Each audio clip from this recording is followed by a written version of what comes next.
जटणी में दलीय प्रार्थी भाव जड़े नुआ मुह को चाहूंट बीजेडी कर्मी आज एने स्थानीय डमणी मंदिर परिसर में आयोजित बैठक में बीजेडी कर्मी माने पूर्वतन विधायक विभूति बलवंत राय को प्रार्थी करागले सहयोग करेंगे नहीं बोली निष्पत्ति नहीं।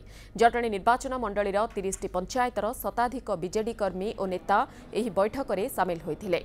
एप्रिल 23 तृतीय पर्यायर जटणी निर्वाचन मंडली में भोट होगा बेले ए पर्यंत बीजेडी एठारु काहाकू प्रार्थी करिबो ताहा स्थिर करि नाही। बीजेडी प्रति एठी जनसमर्थन रहिथिबा बेले पूर्वतन विधायक विभूति बलवंत राय को नै कर्मी महल रे ढेर असंतोष रहिछे। तेणु जटणी पई जणे नुआ मुहकू प्रार्थी करिबा सपक्ष रे अछंती दलीय कर्मी।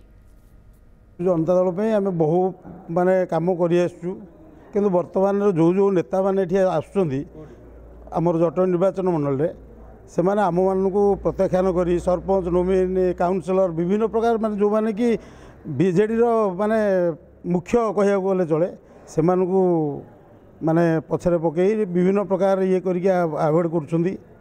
आउ जटणी निर्वाचन मंडली रे वर्तमान जहाँ असुविधा एटी जदि नुआ मुह न दिया जाए ताले एटी कर्मी माने केबेले सहज